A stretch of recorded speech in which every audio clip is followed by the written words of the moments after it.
ஞானத்தின் ஆழம், அர்த்தமுள்ள ஆன்மீகம்.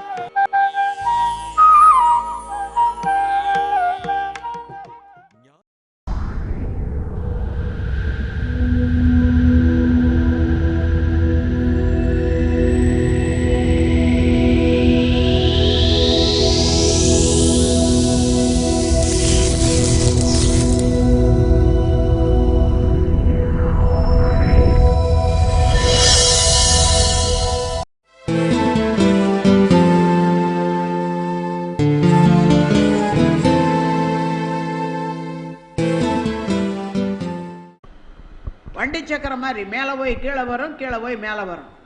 அப்போ இந்த உடல் பலம் மனோபலம் இரண்டும் இணையும் போது அந்த குடும்பம் ஒரு முழுமை பெறுகிறது. அப்போ அந்த வகையில் ஆணென்ன பெண்ணென்ன எல்லாருக்குள்ளரையும் உடலுக்குள் உயிர், உயிருக்குள் அறிவு, அந்த அறிவே தெய்வமாக இருந்து இயக்கி காத்து முடித்தும் வைக்கின்றது என்ற உணர்வு நிலையை ஒவ்வொரு மனிதரும் பெறும்போது அடுத்த கட்டம் அருள் நிதி.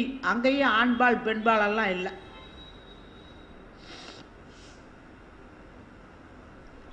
நான் அடிக்கடி சொல்லுவேன், அருள் நிதிகளெல்லாம் நதிகளாக பாய வேண்டும். என்னை அறிமுகம் பண்ணும்போது சில நேரங்களில் சொல்லுவாங்க, அம்மா பழனி பேராசிரியர் மாரியம்மாள் அப்படிம்பாங்க.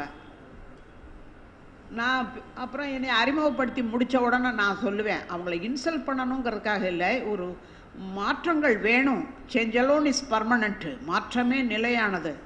ஆனால் அடிப்படை என்றைக்கும் மாறக்கூடாது. அந்த வகையில் சொல்லுவேன், ஏங்க உலக சமுதாய சேவா சங்கத்தினுடைய பேராசிரியர் மாரியம்மாள் பழனியிலிருந்து வருகை புரிந்திருக்கிறார்கள்னு நீங்கள் அறிமுகப்படுத்தணும். நான் எல்லாருக்கும் பொது சொத்து. உலக சமுதாய சேவா சங்கத்தினுடைய பேராசிரியர்னா பழனின்னு ஏன் எல்லாம் கட்டுறீங்க? மகரிஷி துரியாதீதம் கொடுத்தன்னைக்கே நமக்கு மன விரிவாகி போயிடுச்சு. நாம் பொது சொத்து. எந்த இடத்துல யாருக்கு கூப்பிட்டாலும் போய் சேவை செய்கிறதுக்கு தயாராக இருக்கிறோம்னால தானே ஆசிரியர் பயிற்சியில் ஒப்புதல் கொடுத்து உறுதிமொழியெல்லாம் கொடுத்தோம். அப்புறம் இன்றைக்கி என்ன பழனி மாரியம்மாள் பழனி பேராசிரியர்னா பழனிக்கு மட்டுமா நான் சொந்தம் அப்படின்னா நான் ஏன் இங்கே வந்திருக்கணும்? இதெல்லாம் கொஞ்சம் மாற்றணுங்க நம்ம வார்த்தைகளில் கூட.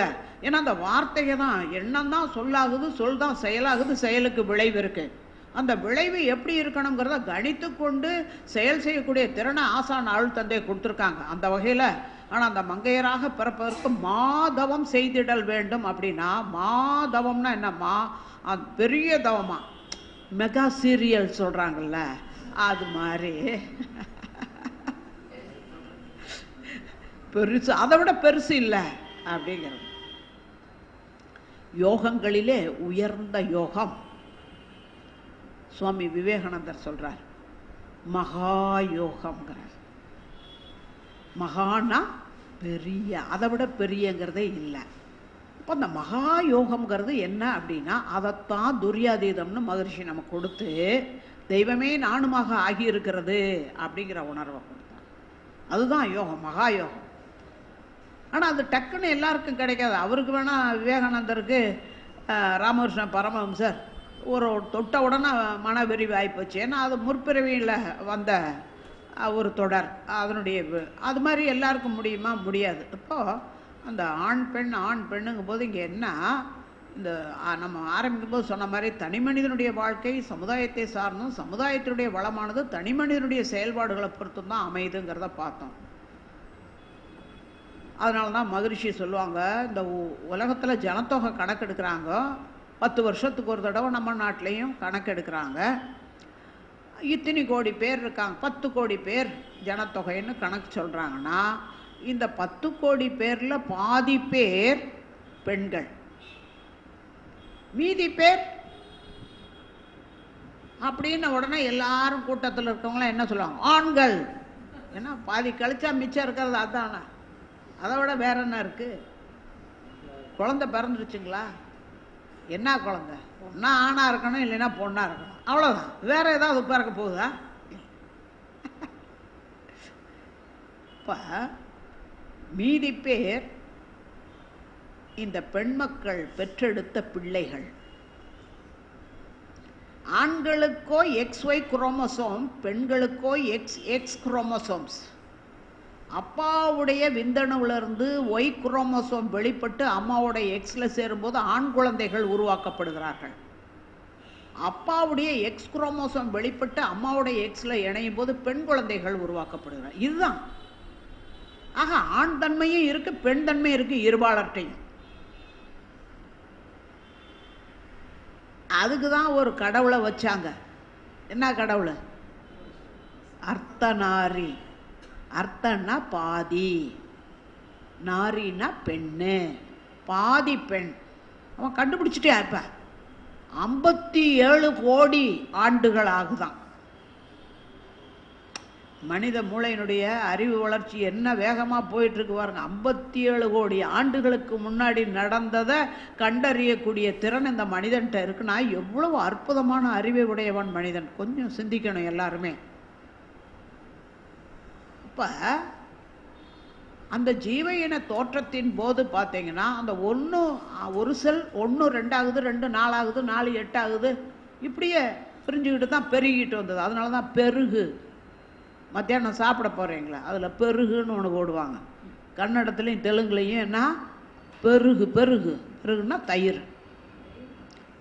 பால் இருக்குது, அதை தயிராக்கணுங்கிறோம். மறுநாள் உறவினர்கள் வர்றாங்க, ஒருபடி பாலை வாங்கி காய்ச்சியாச்சு. பாலை பார்த்துக்கிட்டு தயிராயிருன்னு நீங்கள் மந்திரம் போட்டிங்கன்னா அது தயிராகுமா? ஆகாது. என்ன பண்ணணும்? அதை பாலை ஒரு குறிப்பிட்ட நேரம் காய்ச்சணும்.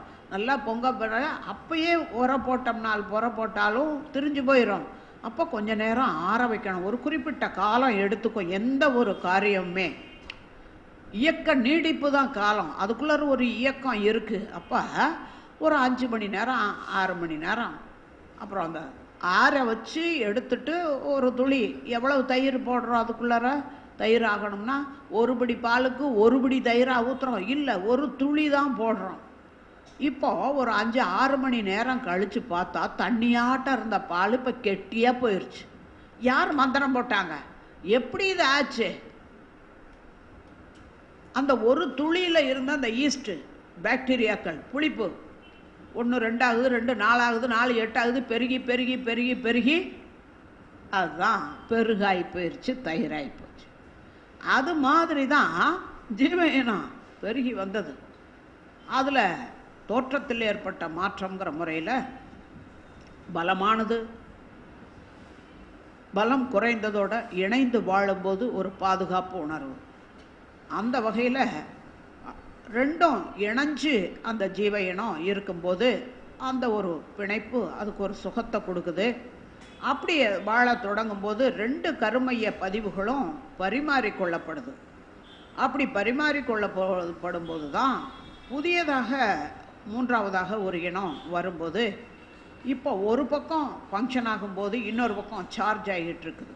ஒரு கொஞ்ச நேரம் 1/2 மணி நேரம் கழித்து இப்போ சார்ஜ் ஆன பக்கம் ஃபங்க்ஷன் ஆக தொடங்குது, அடுத்த பக்கம் சார்ஜ் ஆகுது. இப்போ இதே வலது பக்கம் ஆண், இடது பக்கம் பெண். ஏன்னா பலம் மிகுந்தது, பலம் குறைது. இதுதான் அர்த்தநாரி. ஆண் பாதி பெண் பாதி. இப்போ நம்ம எல்லாருக்கும் அதை தான் மகரிஷி சொல்லுவாருங்க. நீங்கள் மூச்சு விட்டு பாருங்கள், மூக்குக்கிட்ட கையை வச்சு பாருங்கள். சாதாரணமாக ஒரு ஓட்டை வழியாக தான் காற்று வெளியே வரும், இன்னொன்று அடைச்சி தான் இருக்கும். கொஞ்ச நேரம் கழித்து பாருங்கள், இந்த அடைச்சிருந்த பக்கம் வெளியே வரும், அடுத்த பக்கம் க்ளோஸ் ஆகியிருக்கும்.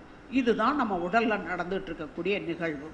ஆனால் அதே மாதிரி மூளையும் பார்த்தீங்கன்னா ஒரு பக்கம் ஆஃப் ஆகிருக்கையில் இன்னொரு பக்கம் ஃபங்க்ஷன் ஆகிக்கிட்டு இருக்கு. ஆனால் நம்ம தவம் செஞ்சு பிட்யூட்ரி பீனியில் தூண்டி விட்டோன்னா 2 பக்கம் மூளையும் செயல்படுது. 2 பக்கமும் அதுதான் இடகலை பிங்களை. இந்த 2க்கும் சுழுமுனா நாடின்னு சொல்லக்கூடிய நடுநாடி திறக்கிறது தான் ஆக்கினை துரியம். அப்போ 2 பக்கமும் நமக்கு ஃபங்க்ஷன் ஆகும்போது நம்முடைய அறிவுத்திறன் எப்படி இருக்கும்? இப்போ ஆண் என்ன பெண் என்ன எல்லாருக்குள்ளரையும் ஆண் தன்மை அதிகமாக அதுக்கான உறுப்புகளோட அந்த பலம் உடல் பலம் மிகுதியாக இருக்கும்போது அவர்கள் ஆண்கள் என்று பேசப்படுகிறார்கள். பெண்கள்ங்கும் போது அந்த பெண் தன்மை அதிகமாக இருக்கும்போது அதற்கான உறுப்புகளோடனால பெண் என்று சொல்கிறாங்க. ஆக 2 பேருக்கும் உடல் என்பது பொது. அதில் அவ்வப்போது வலி வருகிறது, நோய் வருகிறது, முதுமை வருகிறது, மரணமும் வருகிறது.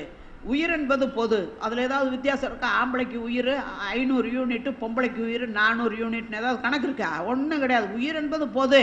அது ஒரு குறிப்பிட்ட காலம் வரைக்கும் இருக்குது, அப்புறம் உடலை விட்டு கலந்து ஓடி போயிடுது. அது எல்லாருக்கும் பொது தானே. இப்போ மனம் என்பது பொது. ஆண்களுக்கு வேற மனம், பெண்களுக்கு மனம் வேறன்னா இருக்கு. எல்லாருக்குமே அந்த மனக்கலக்கங்கள், குழப்பங்கள், சங்கடங்கள், சிரமங்கள் எல்லாம் தான் வருது. அப்போ அந்த எல்லாவற்றையும் சமமாக பாவிக்கக்கூடிய ஒரு மனநிலை ஆண் பெண் இருபாலருக்கும் வரும்போது தான் அதுக்கு தவம் செய்யணும், இறைநிலையை உணரணும், மற்றவர்களை மதிக்கக்கூடிய ஒரு மதிப்புணர்வு ஒவ்வொரு ஆணும் பெண்ணுகிட்டையும் ஏற்படணும் பார் மகரிஷி. அந்த மதிப்புணர்வு, எந்த மதிப்புணர்வு? ஒவ்வொருவரிலும் தெய்வீகம் இருக்கிறது. அதை மறந்துட்டதுனால தான் இன்னைக்கு சமுதாயத்தில் எங்க பார்த்தாலும் பிரச்சனை பிரச்சனை பிரச்சனை, குழப்பம். என்ன குழப்பம்? பள்ளிக்கூடத்தில் கொண்டு போய் ஒரு குழந்தைய சேர்க்கணும்னா இன்னைக்கு எத்தனை பாடுபட வேண்டியதாக இருக்குது. சரி, பள்ளிக்கூடத்தில் சேர்த்தியாச்சு, அப்புறம் அது பாடம் படிச்சுட்டு வருதா? டியூஷன் சேர்த்தணுமா? அந்த டியூஷனும் எப்படின்னாக்கா அந்த பள்ளிக்கூடத்தில் பாடம் சொல்லி தர்ற ஆசிரியர்கிட்டயே படித்தா தான் மார்க் போடுவாங்க, இல்லைன்னா ஃபெயில் பண்ணிடுவாங்கன்ற ஆத்திரமாக வரும் நம்மளுக்கு. பள்ளிக்கூடம் எவ்வளவோ தொலைவில் இருக்குது. ஏதோ டியூஷன் சொல்லித்தரணும்னாக்க நம்ம வீட்டுக்கிட்டேயே ஒரு ஆசிரியர் இருக்காங்க, அவங்க நம்மளுக்கு தெரிஞ்சவங்க, ஏதோ கொஞ்சம் காசும் கம்மியாக வாங்கிக்குவாங்க அப்படின்னு நாம் நினச்சா அதெல்லாம் ஒத்துக்க முடியாத அங்கே தான்றாங்க. உடனே ஆத்திரமாக வருது. ஆனால் நம்ம ஒன்றுமே செய்ய முடியல. அவங்க கேட்குற மாதிரிலாம் நம்ம நடக்க வேண்டியதாக இருக்குது. சரிதான், ஒரு குழந்தை பிறந்துருச்சு. ஏன்னா நான் நகராட்சியில் வேலை பார்த்தாள் 26 ஆண்டுகள்.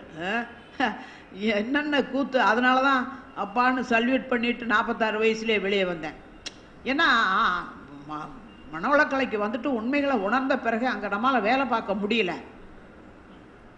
ஒரு பர்த் சர்டிஃபிகேட் வாங்கிறதுக்கு ஒரு ஆஃபீஸ்குள்ளே வந்தாக்க என்கிட்ட கேட்பாங்க நிறைய பேர், நம்ம நண்பர்கள் மற்றவங்கள, அப்பா நேரடியாக அவங்ககிட்ட போய் பார்த்துக்க, எனக்கு கொஞ்சம் வேலை இருக்குன்னு நான் ஒதுங்கிக்குவேன். இதில் இவன் என்னன்னா கொண்டு போய் காசையும் கொடுத்துட்டு நடப்பான். பள்ளிக்கூடத்தில் அந்த டேட், அவங்க ஜாயின் பண்ணுற டேட்டு போயிடுச்சுனாக்கா அந்த வருஷம் படிப்பே போச்சு. அந்த மாதிரி ஒரு சுச்சுவேஷனில் கொண்டு வந்து நிறுத்திக்கிட்டு இவன் அங்கே கொடுக்கணும், இங்கே கொடுக்கணும், 1000 கொடு, 2000 கொடு. இது கௌரவ பிச்சை. நான் வச்சிருக்கிற பேர் கௌரவ பிச்சை. ஆனால் நீங்கள்லாம் என்ன சொல்லுவீங்க அதுக்கு? லஞ்சம். அது லஞ்சம் கொஞ்சமாக கொடுத்தா முடியாது, உடனே ஆத்திரமாக வரும் நம்மளுக்கு. ஆனால் ஒன்றுமே செய்ய முடியாது. நம்ம காரியம் ஆகணுமே. காரியம் பெருசா வீரியம் பெருசா? ஆனால் பஸ்ஸில் ஏறி உட்கார்றோம். நானே ஒரு அனுபவம். பழனியிலேருந்து திண்டுக்கல் போகிறேன். 10 ரூபா 8 ரூபா டிக்கெட்டு, 9 ரூபா டிக்கெட்டு விலை. நான் எப்பவும் பஸ்ஸுக்கு எங்கேயாவது போகும்போது கரெக்டாக எல்லாமே 5 ரூபா வச்சுக்குவேன். சம்பளம் வாங்கும்போதே தனித்தனியாக 5 ரூபா கட்டு தனியாக, 10 ரூபா கட்டு தனியான்னு வச்சுக்குவேன். அதுக்கு தகுந்த மாதிரி பண்ணுறாள். ஆனால் அன்றைக்கி நைட்டு நான் ஆஃபீஸ்லேருந்து வர்றதுக்கே 10, 10:30, 11 மணி ஆயிடுச்சு. மறுநாள் காலையில் பழனியிலேருந்து நான் திண்டுக்கல் போகணும் ஆஃபீஸ் வேலையாக. அப்போது வேறு வழி இல்லை, வீட்லேயும் வேறு காசு இல்லை, 100 ரூபா நோட்டாக தான் இருக்குது. சரி 10 ரூபா, ஒரே ஒரு 10 ரூபா, சரி 9 ரூபா தானே டிக்கெட்.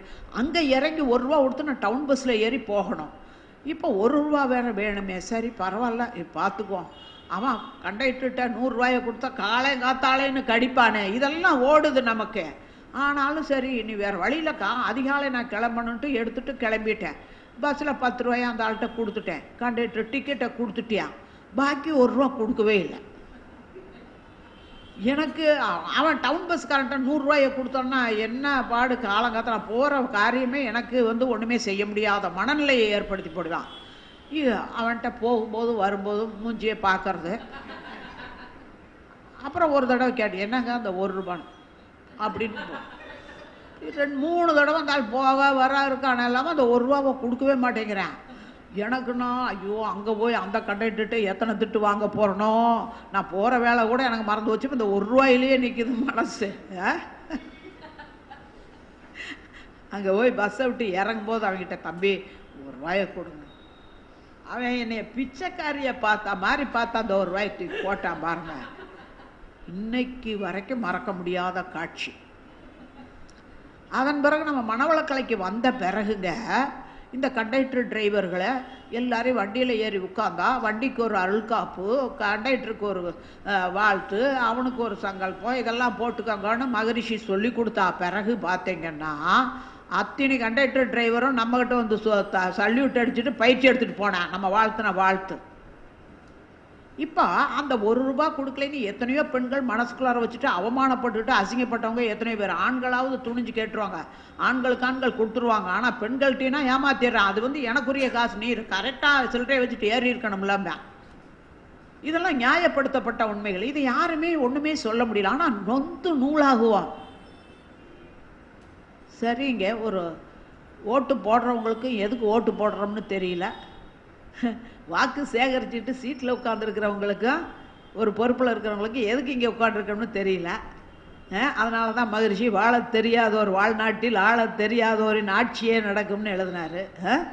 அப்போ நம்ம ஓட்டு போட்டு தேர்ந்தெடுத்துட்டோம், நமக்கு ஒரு கஷ்டம் நஷ்டம், அவர்கிட்ட போய் அந்த பிரதிநிதியாக, மக்களின் பிரதிநிதியாக இருக்கிறவர்கிட்ட போய் ஐயா இந்த மாதிரி அப்படின்னு சொன்னால் அது அப்புறம் வாங்க இப்புறம் வாங்க அப்படி இந்த ஆதம்பாக்க அறிவுத்துறையில் இப்போ அமைஞ்சு வச்சு. முன்னே அந்த கவுன்சிலர்கிட்ட என்னை கூட அந்த கலாபதி சேகர் கூட்டி போய் நானும் கூட அவன் அந்த ஆள்கிட்டையெல்லாம் எவ்வளவோ சொன்னான். அந்த மாதிரி போய் ஒரு ரிக்வெசிஷன் எதுக்கு கொடுக்குறோம்? நம்மெல்லாம் அவரை தேர்ந்தெடுத்திருக்கிறோம், இந்த பகுதியில் இருக்கக்கூடிய நன்மைகளை அவர் செய்யணும், மக்களுக்குரியதை அப்படிங்கிற ஒரு நோக்கத்தில் தான். ஆனால் அங்கே செய்யலைங்கும் போது நம்ம என்ன செய்வோம்? அந்தால நான் கழுத்தையாக வெட்ட முடியும்? ஒன்றும் செய்ய முடியாது. ஆக நொந்து நூல் ஆகிட்டு வர்றோம். இப்படி ஒவ்வொரு இடத்துலையும் ஒரு ஒன்றும் இல்லைங்க, மாம்பழம் வாங்கி சாப்பிட்றதுக்கு ஆசை இல்லாமல் போயிடுச்சு. இப்போ நாமளே காய் வாங்கி பழுக்க போட்டு சாப்பிட்டாத்தான் முடியும். இந்த பொள்ளாச்சியிலாம் அடிக்கடி ரைட் பண்ணி அதை சீஸ் பண்ணிடுறாங்க. அதில் கார்பைட்டு கல்லை வச்சு பழுக்க வைக்கிறான். நான் ₹40 கொடுத்து மாம்பழம், அழகான மாம்பழம்னு வாங்கிட்டு வர்றேன். வாங்கிட்டு வந்துட்டு சாப்பிட முடியல, பல கல் வச்சு பழுக்க வச்சதுனால வகுத்தால போயிடுது. எப்படின்னா சிரமமோ அத்தனையும். ஆக ஒரு வியாபாரி என்ன இந்த அநியாயம், நம்மகிட்ட ₹40 கொடுத்து வாங்கிட்டு இந்த பழத்தை இப்படி நொந்துக்கிறமே இல்லாமல் ஒன்றும் செய்ய முடியல. இதுதான் இன்றைக்கு சமுதாயத்தில் இருக்கக்கூடிய பல வகையான குற்றங்கள் நடந்துகிட்டு இருக்கு. இப்படி குற்றம் செய்யறவங்களெல்லாம் உருவாக்குனவங்க யாரு? யாரு? நாமன்னா அவனை பெத்த அம்மாமாரு.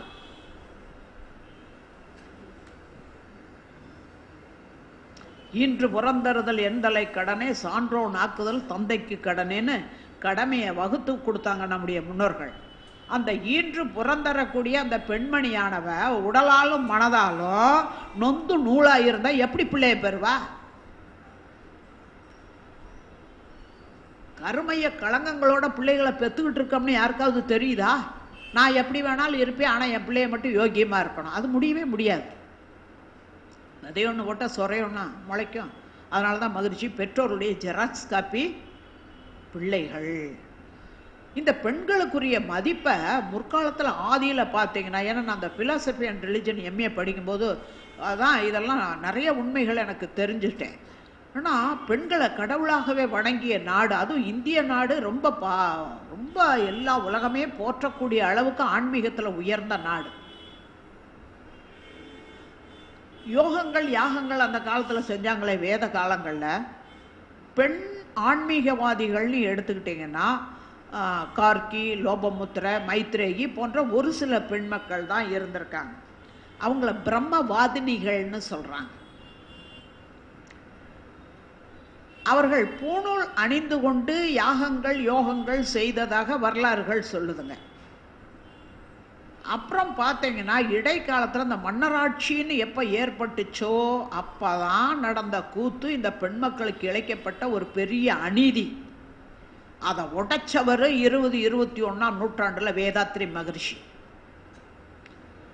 எப்படி நாடு பிடிக்கணும், மண் பெண் பொன் ஆசை, ஏன்னா இவன் நாட்டில் வறுமை பஞ்சம் தாண்டவமானது, இவன் ஆட்சி புரிகிற இடத்துல.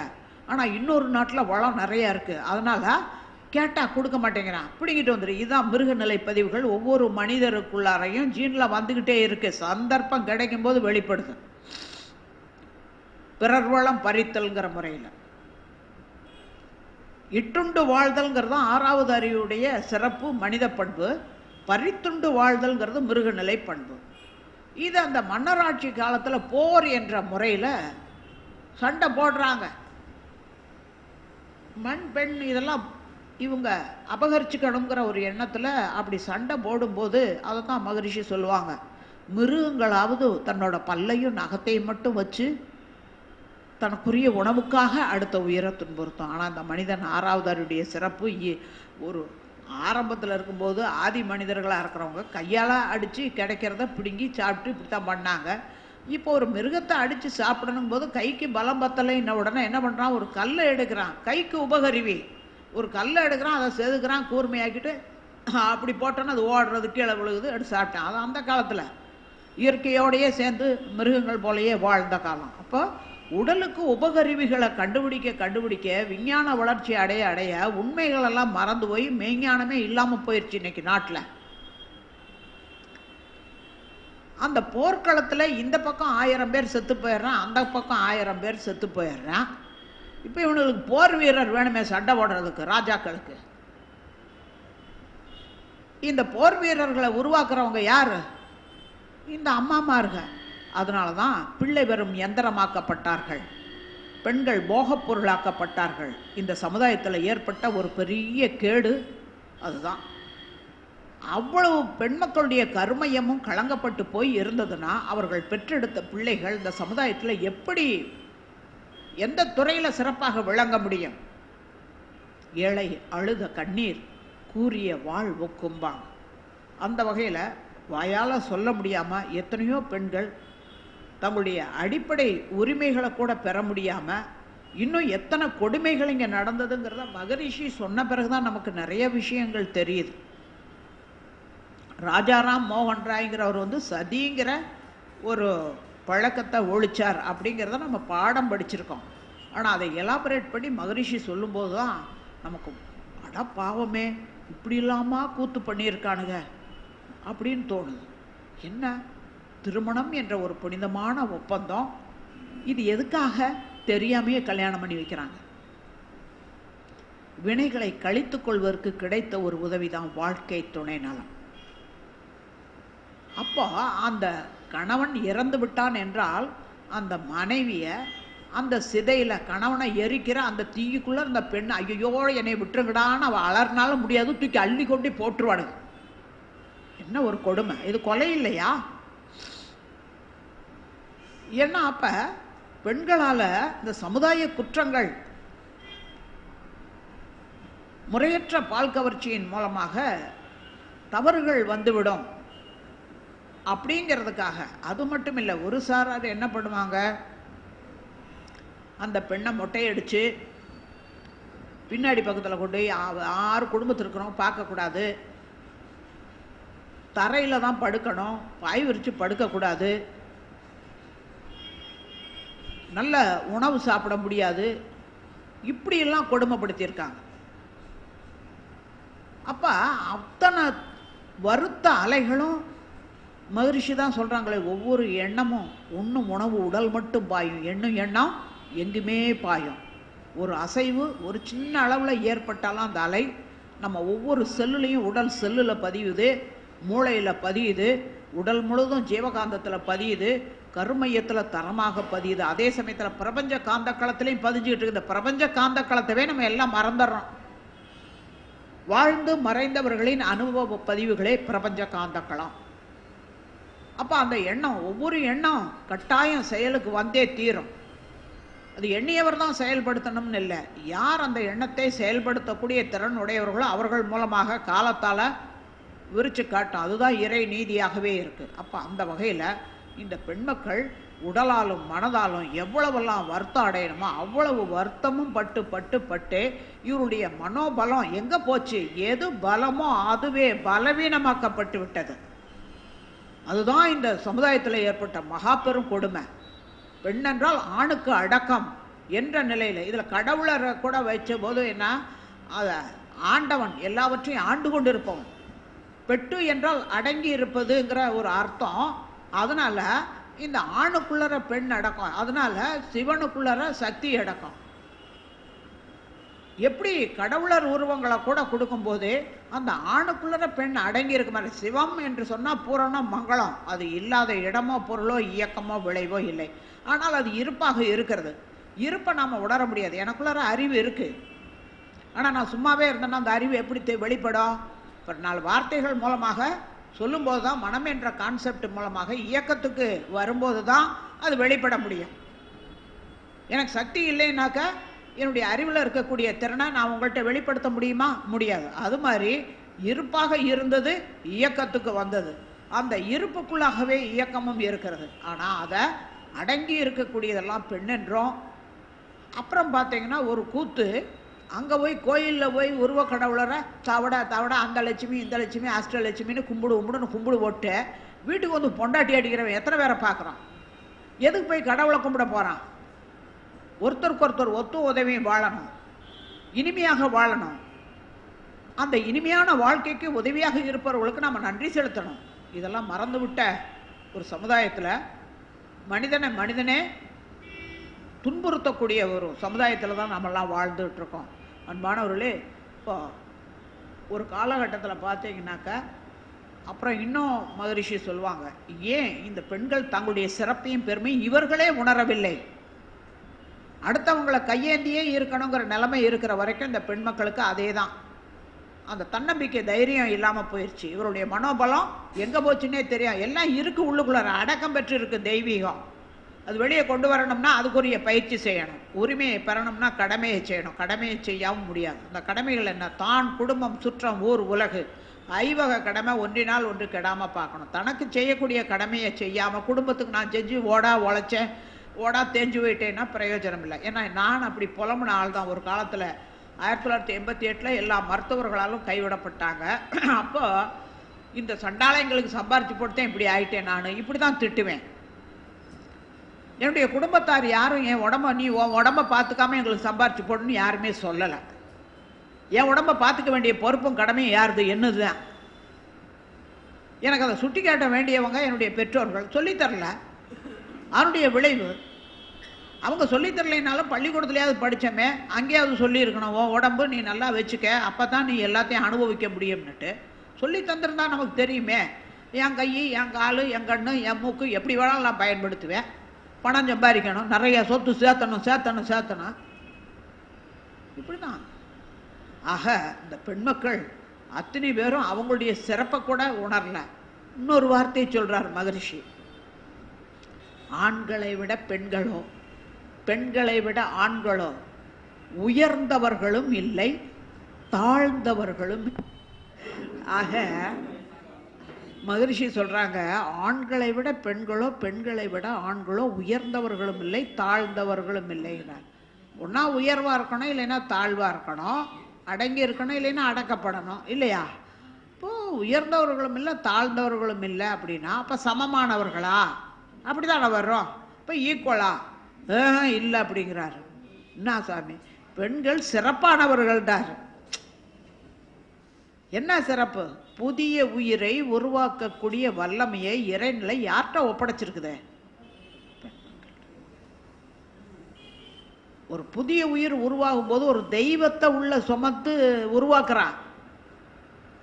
அவளும் நினைக்கணும், அவங்க கூட இருக்கக்கூடிய குடும்ப உறுப்பினர்களும் மற்றவர்களும். ஏன்னா அது ஒரு சமுதாய குற்றமுள்ள குழந்தையா பிறந்துருச்சுன்னா சமுதாயத்துக்கே கேடு. அப்ப எல்லாருக்குமே பொறுப்பு இருக்கு, அரசாங்கத்திலிருந்து சகல பேர்களுக்குமே. இது எத்தனை பேர் நினைக்கிறாங்க? திருமணமாகி அந்த திருமணத்தில் ஏற்பட்ட பிரச்சனைகள் அடாடாடா 1-2 இல்லை. அன்னைக்கு தான் சந்தோஷம் இருக்கும். அடுத்த நாள் அம்மா அப்பா கடனை வாங்கி கல்யாணம் மூச்சு கொடுத்ததை பற்றியே நினச்சிக்கிட்டு இருப்பா. ஐயோ வட்டி கட்ட முடியுமா நம்ம அப்பானால? இந்த சண்டாளைங்க இவ்வளவு காசை கேட்டு வாங்கிட்டாங்களே அப்படின்னு இவளுக்கு நொந்து நூலாயிருவா. அந்த 1 நாள் 2 நாள் தான் புருஷன் கூட சந்தோஷமாக இருப்பா. அப்புறம் அந்த வீட்டுக்கும் இந்த வீட்டுக்கும் சில பிரச்சனைங்க. ஏன்னா அவங்க தேங்காய் அரைச்சி குழம்பு வைக்கிறவங்களா இருப்பாங்க, இது தேங்காய் இல்லாத குழம்பு. இதை சொல்ல முடியாமல், ஏன்னா ஒரு 20-25 வருஷம் ஒரு தனி பழக்கத்தில் இருந்த ஒரு பெண்ணு புதிய ஒரு வீட்டுக்கு பெரிய தியாகி.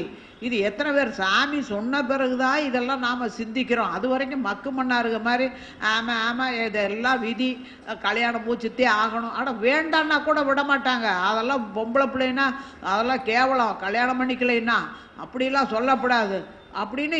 பிடிக்குதோ பிடிக்கலையோ அது கட்டுனவன் அதென்ன கணவனே கண்கண்ட தெய்வம், கல்லானாலும் கணவன் புல்லானாலும் புருஷன், என்னென்ன கூத்தெல்லாம் பண்ணணுமோ அத்தனையும் பண்ணி இந்த பெண்மக்கள் மாட்டிக்கிட்டு அவங்களுடைய கருமையம் பூரா களங்கமாகி ஒரு குழந்தை பிறந்த பிறகுங்க பாட்டி தாத்தா கிட்ட பிரியமே இல்லை அந்த குழந்தைக்கு. அந்த பேர குழந்தை அப்போ இது ஏன் அந்த பாட்டி தாத்தாக்கிட்ட அந்த குழந்தை ஒட்டவே மாட்டேங்குதுன்னா அதை கருவில் சுமந்ததுலேருந்து அந்த தாயாருக்காரு இந்த மாமனார் மாமியாரையும் எதிரியாகவே நினைக்கிறான். இவங்க அன்னையப்ப சாவன் திண்ணையப்ப காளியாகும்னு இருப்பாங்க மடாதிபதிக நிலையெல்லாம் பார் மகரிஷி. அது மாதிரி இங்கே கல்யாணம் முடிச்சு வரும்போது அது கேட்டு ஜீவனுக்கு 65 வயசு ஆகி போச்சு, எந்த 2 வருஷம் 3 வருஷம் அவ்வளவுதான் மண்டையை போட்டுறான், அப்புறம் பார்த்துக்கலாம் நீ பொறுமையாக இருன்னு அம்மாக்காரி சொல்லி அனுப்புகிறான். ஆனால் இது 10 வருஷம் ஆகிப்போச்சு, இன்னும் மண்டையை போடலை. இது என்ன பிரச்சனை? அங்கே ஒரு மாதிரி இருக்குது, இங்கே ஒரு மாதிரி. ஏன்னா நாம் ஒரு பழக்கத்திலேயே இருக்கோம். புதிய ஒரு பழக்கத்தை அக்செப்ட் பண்ணிக்கிறதுங்கிறது அது உடலாலும் மனதாலும் கொஞ்சம் நாள் ஆகும். அது கொஞ்சம் பொறுமை தேவை. எந்த இடத்துல விட்டு கொடுத்தல் தியாகம் சகித்தல் இதெல்லாம் இல்லாதனால அவன் ஒரு குழந்தைய எப்படியோ அவன் நல்லவனோ கெட்டவனோ அவன் நல்லவளோ கெட்டவளோ கட்டாயம் கல்யாணம் ஆயிடுச்சுன்னா நம்ம சமுதாயத்தில் இது ஒரு பெரிய வெக்கக்கேடு மானக்கேடு. ஒரு 4 மாதம் 3 மாதம் ஆகணும், என்ன ஏதாவது விசேஷம் இருக்கா? இவங்க இன்னும் ஒரு 5 வருஷம் கழிச்சு பிள்ளைய பெறலாம் அப்படின்னு நினச்சிட்டு இருப்பாங்க. ஏதோ கடன் கட்சியை வாங்கியிருக்கோம் கல்யாணத்துக்கு, அதெல்லாம் கடனை கட்டிக்கலான்னு மாப்பிள்ளை வீட்லேயும் நினைப்பான், பொண்ணு வீட்லேயும் நினைப்பாங்க. அப்புறம் பிள்ளைய பார்த்துக்கலாம், இனி அதோன்னா அப்புறம் அது ஒரு பாரமாயிரும், அதுக்கு செலவாகும்.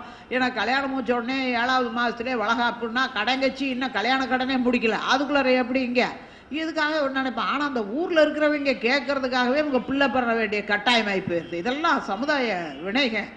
சரிதான். இப்போ என்ன ரொம்ப வேடிக்கையான விஷயங்களை தான் நம்ம சிந்திக்கிறோம். ஏன்னா இன்னைக்கு உலக சிரிப்பு தினம், நீங்களாம் சிரிக்கணும். ஏன்னா இன்னைக்கு ஹாஷ்ய யோகம்னே நம்ம முன்னோர்கள், ஏன்னா சிரிக்க மறந்து வாழ்ந்துகிட்டு இருக்கிறோம், அந்த சிரிப்பின் மூலமா அதுவே ஒரு யோகம். உடல் உயிர் மனம் லயமாகி உள்ளிருந்து பூரிச்சு சிரிப்பு வரணும். இப்போ சினிமாவில் பார்க்கணும் ஹின்னு சிரிச்சுட்டு உடனே சண்டை ஓடுவாங்க, அதல்ல. அந்த அகம் பூரிச்சு முக மலர்ச்சி ஆகணும். இப்போ அந்த வகையில் ஒரு குழந்தைய உருவாயிருச்சு. இது கட்டாயம், வேறு வழியிலெல்லாம் சொல்கிறாங்களே, உருவாயாச்சு. இப்போ என்ன 10 மாதம் முடிஞ்ச உடனே குழந்தை பிறந்துடுது. குழந்தை பிறந்து கொஞ்சம் நடந்து தவழ்ந்து எல்லாம் பண்ணுது. இதுக்குள்ளே இடையில இந்த 2 குடும்பத்துக்குள்ளே ஏகப்பட்ட பிரச்சனைகள் வருங்க. இப்போ என்ன 11வது மாதத்தில் குலதெய்வம் கோயில் போய் மொட்டை அடிக்கணும், உசுரை கொடுத்த கடவுளுக்கு மசுரை கொடுக்கறது. என்ன ஒரு கேவலம் பாருங்க. மனிதனால் செய்ய முடியாதெல்லாம் செய்யக்கூடிய ஒரு மாபெரும் ஆற்றல் நம்மையும் இயக்கி இந்த பிரபஞ்சத்தையும் இயக்கி எல்லாவற்றையும் இயக்கி காத்து முடித்தும் வைத்து கொண்டிருக்கேன். அதை நம்ம மதிக்கலைனால் போதும், மிதிக்காமல் இருக்கலாம். அதுதான் மதுரை சொல்லுவாங்க, இதை கொடுக்குறான்னா வளரும், எங்கே இவன் கையை வெட்டி கொடுக்க சொல்லு. ஏன்னா இது முடியாது. மொட்டை அடிக்கிறாங்க, காதை குத்துறாங்க. அதுக்கப்புறம் அடுத்த வீட்டு புள்ள எல்கேஜி போகுது, A for apple, B for biscuit, என் பிள்ளையும் போயாகணும். மற்றவர்களோட ஒப்பிட்டு கம்பேர் பண்ணிட்டு தான் இருக்கும். அதை போட்டு இடின்னு இடித்து அன்பை பெற வேண்டிய வயது அந்த குழந்தைய. அதுக்கு அன்பை அம்மா ஆய் வருது உச்சா வருதுன்னு பேன்னு இப்போ சொல்லக்கூட என்ன தெரியாத வயதில் கொண்டு போய் பிரித்து கொண்டு போய் அங்கே விட்டுறது. அப்புறம் அந்த குழந்தை 1ஆம் கிளாஸ் போகுது, 12ஆம் கிளாஸ் வரைக்கும் படித்தாச்சு. ஆணோ பொண்ணோ யாராக இருந்தாலும் திருப்பி அதுக்கு ஒரு வகுத்து பாட்டுக்கு ஒரு தொழில், அப்புறம் தொழில் அமைஞ்சோன்னா ஒரு கண்ணாலம் கட்டினோன்னா திருப்பி கட்டாயப்படுத்தி 10வது மாதத்தில் ஒரு பிள்ளை, அதுக்கு மொட்டை அடிக்க வேண்டியது, காது ஊற்ற வேண்டியது. அதை LKG UKG, A for apple, B for B, அப்புறம் அது 12ஆம் கிளாஸ் படிக்கலாம். அப்புறம் அதுவும் கல்யாணத்தை கட்டி இதையே தான் செஞ்சுட்டு இருக்கிறோம் தொடர்ந்து. பிரெயின் செல்ஸு மிக குறைந்த அளவுக்கு தான் வேலை செய்யுதுன்னு சொல்கிறாங்க. எண்ணத்துக்கு அப்போ அத்தனையும் டம்மியாக இருக்குது. இயற்கை இரையாற்றல் எதுக்காக அப்படி நமக்கு வச்சிருக்கு? எல்லாம் டம்மியாகி அரைச்சமாகவே அரைச்சிட்டு இருக்கோம். ஏன்னா மொட்டை அடிக்கிறோம், காது ஊத்துறோம், கல்யாணம் முடிக்கிறோம், பிள்ளை பெறோம், திருப்பி இதையே செஞ்சிட்டு இருக்கிறோம். ஒவ்வொருவருடைய கருமையமும் கலங்கப்பட்டு போய் இருக்கு. அப்போ அந்த பெண்களுடைய சிறப்பை பெண்களும் உணரணும், அவர்களால் பெற்றெடுக்கப்பட்ட அந்த ஆண்மக்களும் உணரணும். ஒவ்வொரு பெண்ணும் உடலாலும் மனதாலும் ஆரோக்கியமாக இருந்தார்கள் என்றால் தான் ஒரு தெய்வ குழந்தையை என்றெடுக்க முடியும். ஒரு அம்மாக்காரி வந்து சொல்கிறாயன்ட்டா, அம்மா இந்த குழந்தைக்கு சோறு ஊட்டுறங்குள்ள பெரும்பாடாக இருக்குது, சோத்தை கண்டாவே ஓடுது, வயசு 3 ஆகிப்போச்சு, என்ன பாடு போங்க அப்படின்னா. நான் கேட்டேன், ஆமாம் இந்த குழந்தைய கர்ப்பமாக இருக்கும்போது வயிற்றில் வச்சுட்டு இருந்தே, அப்போ நீ சோறை விரும்பி சாப்பிட்டையா அப்படின்னு. ஐயோ எனக்கு சோறு வேகிற வாசனை பார்த்தாவே ஓய்னு வாந்தி வரும், நான் சாப்பிடவே மாட்டேன். அப்புறம் நீ எண்ணிய எண்ணம் தானே அங்கே அந்த குழந்தைக்குள்ளே போயிருக்கு. இதை நமக்கு எத்தனையோ புராணங்கள் எல்லாம் கதைகள் எல்லாம் சொன்னாங்க. வெளிநாட்டில் பாருங்கள், ஒரு தம்பதியர் 2 பேரும் கணிதத்துறையில் ரொம்ப சிறந்த விளங்கினவங்க. அவங்க நிறையா விஞ்ஞானபூர்வமாக விளக்கங்கள் கொடுத்துட்ருக்குறவங்க. 2 பேரும் என்ன, அந்த அம்மா கர்ப்பமான உடனே அந்த தேற்றம் தியரி இதெல்லாம், அந்த சூத்திரங்கள் வாய்ப்பாடுகள் இதையெல்லாம் அது உயிரோட முன்னாடி உட்காந்துருந்தா ஒரு குழந்தைக்கு எப்படி பாடம் சொல்லுவாங்களோ அது மாதிரி வயிற்றுக்குள்ளே இருக்கிற குழந்தைக்கு புருஷனும் மூஞ்சாதையும் மாற்றி மாற்றி சொல்லி சொல்லி சொல்லி பதிவாகி அந்த குழந்தை பிறந்து பேச ஆரம்பித்த உடனே அத்தனை வாய்ப்பாடு தேற்றம் தியரி அத்தனையும் சொல்லுதான். இப்படி ஒரு அறிவாளி குழந்தையும் உருவாக்கி இருக்காங்க. தீவிரவாதிகளுமாக இன்னைக்கு பார்க்குறோமே, இவங்களை உருவாக்கணும். ஏன்? ஆண் குழந்தைகள் தகப்பனாருடைய நேரடி கண்காணிப்பில் வளர்க்கப்படணும், பெண் குழந்தைகள் தாயாருடைய நேரடி பார்வையில் வளர்க்கப்படணும். இன்றைக்கு இல்லை, எல்லாம் கொஞ்சம் விவரம் தெரிஞ்சோடனே உங்களுடைய ஹாஸ்டலில் விட்டுறோம் அப்படிங்கிறாங்க. ஏன் அப்படி சொல்லியிருக்காங்க நம்ம பெரியவங்க அப்படின்னு பார்த்தா, தாயாரை தண்ணி தடத்தில் பார்த்தா பிள்ளைய பார்க்கணும்னு அவசியம் இல்லை அப்படின்னு ஒரு பழமொழி சொல்லுவாங்க. ஏன்னா அம்மாக்காரி எப்படியோ அவளுடைய நடவடிக்கைகள் செயல்பாடுகள் அது மாதிரி தான் பிள்ளை. ஏன்னா வளர்ப்பு முறை என்ன, இதை தான் சஞ்சித கர்ம வினைங்கிறார் மகரிஷி.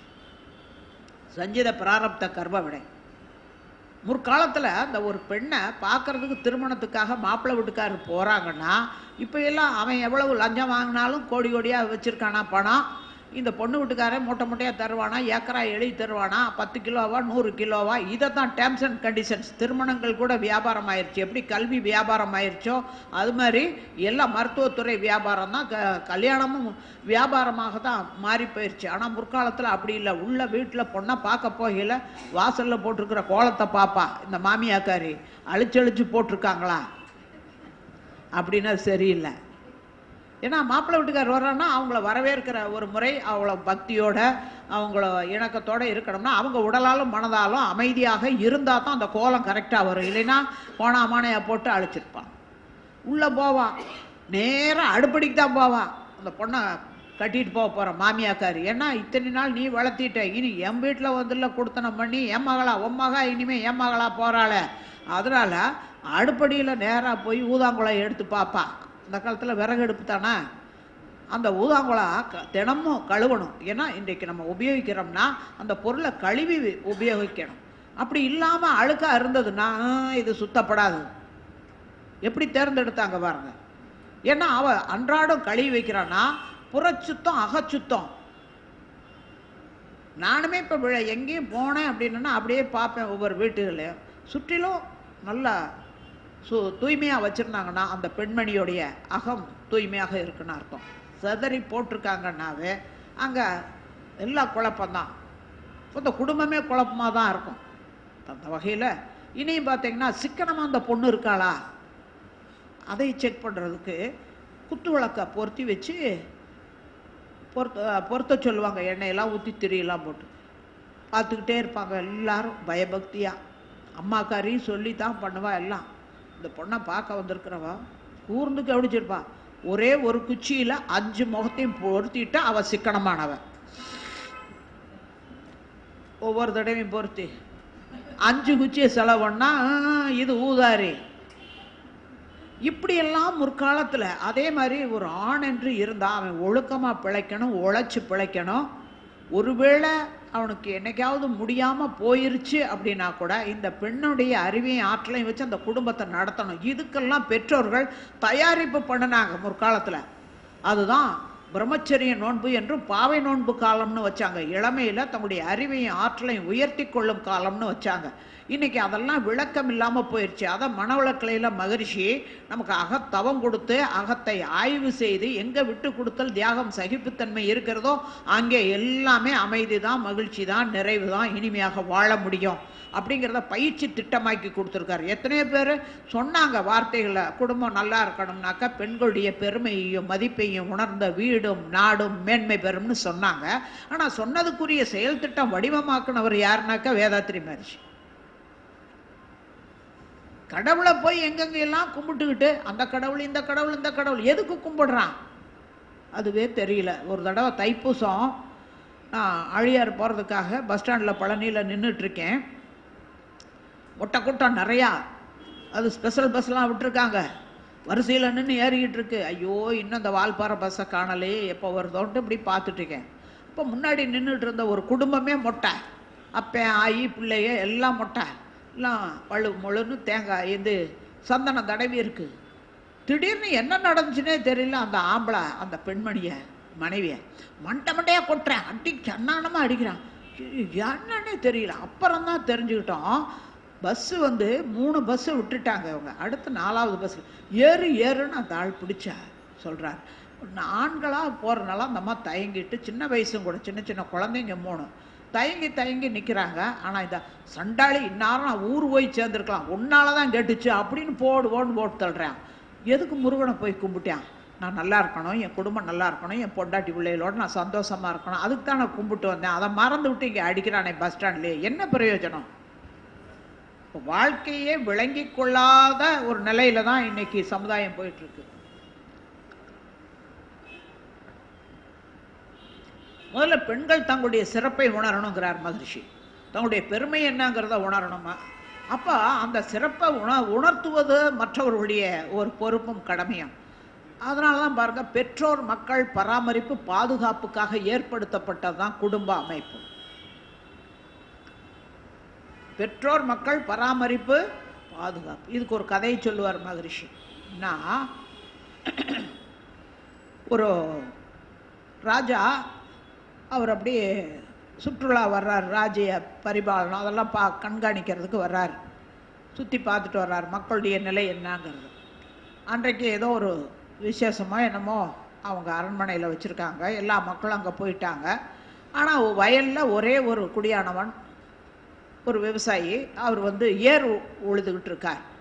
ஆனந்தமாக பாட்டு பாடிக்கிட்டு ஏர் உழுகிறார். இந்த ராஜாவுக்கு, நான் எவ்வளோ பெரிய மகாராஜா, எவ்வளோ நாடு என்கிட்ட இருக்குது, ஆனால் எனக்கு சந்தோஷமே இல்லை. அந்த நாட்டில் போர் தொடுப்பானா, இவன் எங்கிட்டு செங்கல்வர்மா 4வது ராணி மந்திரியோட ரொம்ப இணக்கமாக இருக்கா, ஓடி போயிடுவாளோ, இப்படி பல கஷ்டம். இத்தனை வச்சுட்டு இருக்கேன், இவன் என்ன இவ்வளவு ஆனந்தமாக பாட்டு பாடிக்கிட்டு இருக்கேன், வெறும் கோமணத்தை மட்டும் கட்டிக்கிட்டு அப்படின்னு இருக்கு. இது என்னான்னு அவன்கிட்ட போய் கேட்டுப்படணும் அப்படின்ட்டு ராஜா அப்படி போகிறார் குதிரையில். ஏப்பா நில்லு அப்படிங்கிறார். யார் நீ என்னை நிற்க சொல்கிறா? அவன் கேட்குறான், விவசாயி. நான் இந்த நாட்டுக்கு மகாராஜா, யாராக இருந்தால் எனக்கு என்னையா, நான்லாம் அப்படி நிற்க முடியாது, உனக்கு என்ன வேணுமோ நான் உழுது போயிட்டுருப்பேன், நீ என் பின்னாடியே கேளு வந்து. ராஜா சரி, எப்பா இவ்வளவு சந்தோஷமாக இருக்கே, உன்னுடைய சந்தோஷத்துக்கு என்ன காரணம் அப்படி? அது ஒன்றும் இல்லைங்க, இந்த நிலம் வேறொருத்தருக்கு சொந்தமானது, இதை நான் வேலை செய்கிறேன், இன்னைக்கு ஏறு உழுது முடிச்சேன்னா சாயந்தரம் போகும்போது எனக்கு 4 துட்டு கூலியாக கொடுப்பாங்க. இதில் 1 துட்டு என்னுடைய குடும்ப செலவுக்கு, 1 துட்டு நான் பட்ட கடனுக்கு, 1 துட்டு என்னுடைய எதிர்கால சேமிப்பு, 1 துட்டு என்னிலும் வறியவர்கள், முடியாதவர்கள், இயலாதவர்கள், சம்பாதிக்க முடியாதவங்க, அவங்களும் சாப்பிடணும்ல, அவங்களுக்காகன்னு செலவு பண்ணிடுவேன். மீண்டும் நாளைக்கு இதே மாதிரி காலையில் ஏர் உழுவேன், சாயந்தரம் 4 துட்டு. இதுதாங்க என் வாழ்க்கை, இது இவ்வளோதான் என்னோட லைஃப் ஸ்டைல்னு சொல்லிட்டான். இந்த ஆளுக்கு, அரசருக்கு ஒரு சந்தேகம், ஏண்டா இவ்வளோ திட்டமிட்ட வாழ்க்கை வாழ்கிற உனக்கு முன்கடன் எப்படி வரும்? ஒரு துட்டை கடனுக்கு கொடுக்குறேன்னு சொல்கிறையே அப்படிங்கிறார். கடன்னா நான் யார்கிட்டையும் காசெல்லாம் வாங்கி கடன் படலைங்க, எங்கள் அம்மா அப்பா என்னை பெத்து போட்டு வளர்த்தி இத்தாம்பரி ஆளாக்கி என்னை உருவாக்கி விட்டாங்களே, அது நான் பட்ட கடன், பிறந்த கடன், அதை நான் தீர்வு பண்ணுறேன் எங்கள் அம்மா அப்பாவுக்கு சேர்த்து. அப்புறம் எதிர்கால சேமிப்புன்னா நான் ஒன்றும் பேங்கில் போடலை, உண்டியல் போடலைங்க. எனக்கு 2 பிள்ளைங்க இருக்காங்க. அவர்கள் வளர்ந்து அவர்களுடைய அறிவையும் ஆற்றலையும் உயர்த்தி அவருடைய வாழ்வாதாரத்தை பெறுவதற்கு உழைக்கக்கூடிய காலம் வரை அவர்களை உருவாக்க வேண்டிய பொறுப்பும் கடமையும் என்னது? அவர்களுக்காக 1 துட்டுன்னா, அதை விட அந்த கடைசியாக சொன்னதற்கு பாருங்க, பொருள்களை ஈட்டல், காத்தல், துய்த்தல், மற்றவருக்கும் அளித்தல் பார் மகரிஷி. அந்த மற்றவருக்கு அளித்தல்ங்கிறது மறந்துட்ட சமுதாயத்தில் நாமளும் இருக்கிறோம், நம்மளும் முடியாதவங்க. ஏன்னா எப்படி ஒரு குடும்ப அமைப்பில் இருக்கோ அதே மாதிரி தான் சமுதாயத்திலையும். உடல் ஊனமுற்றவர்கள், உழைக்க முடியாதவர்கள், மன நலம் குன்றியவர்கள், இந்த மாதிரி வயோதிகர்கள் இப்போ குடும்பத்தில் பார்த்தோம்னா 60 வயசுக்கு மேலே ஒரு 2-3 பேர் இருக்காங்க. அவங்கெல்லாம் யார்? இந்த குடும்பத்துக்காக உழைச்சி ஓடாகி இப்போ இனிமேல் உழைக்க முடியாதுங்கிற நிலை. அவங்களுக்கும் சோறு வேணும், துணி வேணும், வசிப்பிட வேணும். இதை யார் கொடுப்பாங்க? உழைக்கக்கூடியவர்கள் தான். இப்போ சின்ன பிள்ளைங்களாக இருக்கிறாங்க அப்படின்னா அவங்களுக்கு கொடுக்க வேண்டியது யாரோட வேலை? உழைக்கக்கூடியவங்க தான். இதே தான் குடும்ப அமைப்பில் எப்படி இருக்கோ அதே தான் சமுதாய அமைப்புலேயும் இருக்குது. ஆக ஒவ்வொரு தனி நபரும் இந்த சமுதாய உணர்வோடு நம்ம வாழக்கூடிய ஒரு நிலைக்கு நம்ம உயர்த்துவதற்குத்தான் மகரிஷி மனவளக்கலை யோக பயிற்சிகளில் நமக்கு மனம் தனது வலிமையும் திறமையும் பெருக்கிக் கொள்வது தான் தவப்பயிற்சியினுடைய நோக்கம். வலிமையும் திறமையும் பெருக்கிக் கொண்டால் மட்டும் பத்தாது, அது தூய்மையாகவும் ஆகணும்னா தன்னை தூய்மைப்படுத்தி கொள்ள மனம் எடுக்கும் முயற்சி தான் அகத்தை ஆய்வு செய்யும் பயிற்சின்னு 2ஐயும் கொடுத்தார். இது 2ம் நீங்கள் செய்யணும்னா, மனம் அமைதியாக இருக்கிறதுக்கு தவம் செய்யணும்னா உடல் ஒத்துழைப்பு கொடுக்கணும். உடற்பயிற்சி செய்யாமல் முடியாது.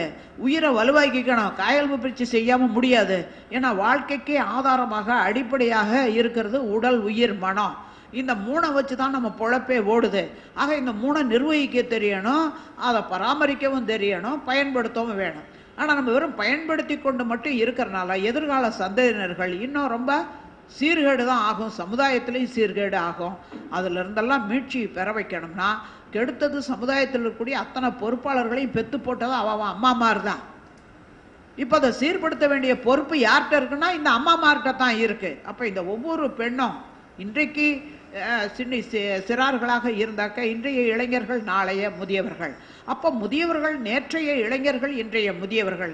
இந்த ஒன்றிணைப்பில் இருக்கணும். பெரியவர்கள் இருந்து அவர்களுடைய அனுபவங்களை பகிர்ந்து கொள்ள வேண்டும். இந்த உழைப்பவர்கள் அவர்களுக்கு வேண்டிய உதவிகளை செய்ய வேண்டும். இதுதான் ஆன்மநேயம், மனிதநேயம்னு சொல்கிறோமே, அந்த நேசிப்பு என்பது தான் ஒவ்வொருவருக்குள்ளரையும் தெய்வீகமாக இருக்குது. அதுதான் அன்பு. அன்பு இல்லாதவங்க யாருமே இல்லை. ஆனால் அந்த அன்பு எல்லை கட்டிக்கிட்டு இருக்குது. என் குடும்பம், என் குழந்தை, என் குட்டின்னு அந்த மனதை விரிக்கவும் முடியும். எல்லையற்ற இறைவழி வரைக்கும் விரிக்கக்கூடிய ஒரு அற்புதம் அந்த மனிதனில் தான் இருக்குது. இறைவனுக்கே இல்லாத ஒரு சிறப்பு மனிதனுக்கு தாம்பார் மகரிஷி. நான் கூட ஆச்சரியமாக என்னடா இறைவனை விட மனுஷன் பெருசுன்னுங்கிற மாதிரி சொல்கிறாரு மகரிஷி அப்படின்னு முதல்ல புரியாமல் யோசித்தேன். அப்போ தான் சொல்கிறாரு, இறைநிலைங்கிறது அது அரூபி. தன்னகத்தை எல்லாவற்றையும் உள்ளே வச்சுக்கிட்டு இருந்தாலும் கூட அதை எதையும் அனுபவிக்க முடியாது. ஆனால் அது மனிதன் வரைக்கும் தன் நிலையில் மாற்றம் பெற்று வந்திருக்கிறதுனால தான் பாருங்கள், காலையில் அழகாக நேற்றும் அப்படி தான் சாப்பாடு கொடுக்குறாங்க, வீட்லேயே கொடுக்குறாங்க, தோசை கொடுக்குறாங்க, பார்த்து அதில் இருக்க மிளகாயெல்லாம் பொறுக்கி போட்டுட்டு சாப்பிட்றோம். ருசி நல்லா இருக்குது. இந்த ருசியெல்லாம் அந்த அரூபம் முடியுமா? சுட்ட சட்டி சட்டுவம் கரிச்சுவை அறியுமா? சிவவாக்கியர் பாடின பாட்டு என்ன ஒரு அற்புதமாக, நட்டகல்லை சுற்றியே 4 புட்பம் சாத்தியே சுற்றி வந்து மொணமொணவென்று சொல்லும் மந்திரம் ஏதடா. நட்டகல்லும் பேசுமோ நாதனுள் இருக்கையில் சுட்ட சட்டி சட்டுவம் கரிச்சுவை அறியுமோ. சட்டியில் ஓட்டு அன்றாடம் தான் வறுக்கிறோம். சட்டுவத்துக்கோ சட்டிக்கோ ருசி தெரியுமா? திங்கிறாள் நமக்கு தான் தெரியுது. அது மாதிரி அது அரூபி. அது தன்னிலையில் மாற்றம் பெற்று தன்னிலே தானே ஓர்ந்து பார்த்து ரசித்து ஆனந்தப்படுவதற்காகவே அந்த இறைநிலை மனிதன் வரைக்கும் வந்திருக்கு. இந்த உண்மைகளை எல்லாம் உணர்ந்து ஒத்தும் உதவியும் வாழணும், நாமும் வாழணும், மற்றவர்களையும் வாழ வைக்கணுங்கிற ஒரு உயர்ந்த நோக்கம் ஒவ்வொரு மனிதருக்கும் ஏற்படணுங்கிறது தான் திட்டமிட்டு மனவளக்கலையை மகரிஷி வடிவமைச்சிருக்காங்க. அது காலத்தால் அது விரிவடைந்து கொண்டே இருக்குது. இங்கே மயிலாப்பூர்ல இருந்து மகரிஷி எத்தனையோ உண்மைகளை எல்லாம் அவர் அறிவுக்கு புலப்பட்டதை பூரா மனவளக்கலை பயிற்சிகள் ஆக்கி நமக்கு கொடுத்துருக்கார். ஆனால் தொடர்ந்து இந்த சிந்தனைகள் நம்ம ஈடுபடணும். வெறும் காதில் கேட்குறோம், ஏதோ டைம் பாஸிங் மாதிரி போயிடுறோம்னு இல்லாமல் அதை நடைமுறைப்படுத்துவதில் தான் இருக்குது. அந்த உண்மைகளை நம்ம ஆத்மானுவமாக உணர முடியும் என்று கூறி இந்த அளவில் அந்த சிந்தனைகளை நிறைவு செய்வோம். 2 நிமிஷம் கூடி போயிடுச்சு. போயிட்டு வாங்க, இடைவேளை விட்டுருக்காங்க, போயிட்டு திரும்ப வந்து சேருங்க. அது எத்தனை மணிக்கு? திருப்பி 11:45. இங்கே தானே 11:45க்கு ஐயந்தெளிதல். உங்களுடைய கேள்விகள்லாம் பேப்பரில் கூட எழுதி கொடுங்க. ஆனால் அதுக்கு முன்னதாக நான் ஒரு 10 நிமிஷம் தவம் நடத்திட்டு தான் உங்கள் கேள்விக்கு பதில் சொல்வேன். ஏன் அப்படின்னா இது ஒரு டெக்னிக். இங்கே இருக்கக்கூடிய ஆசிரியர்கள்லாம் தெரிஞ்சுக்கங்க. தவம் நடத்திட்டோம்னா ஆழ்ந்து 1 to 3 போயிடுவோம். அப்புறம் கேள்வி கேளுங்கன்னா ஒரு கேள்வியுமே வராது. வினாவாக இருப்பவர்கள் விடையாக மாறிவிட்டால் வினாவே எழாதும்பார் மகரிஷி. போயிட்டு வாங்க.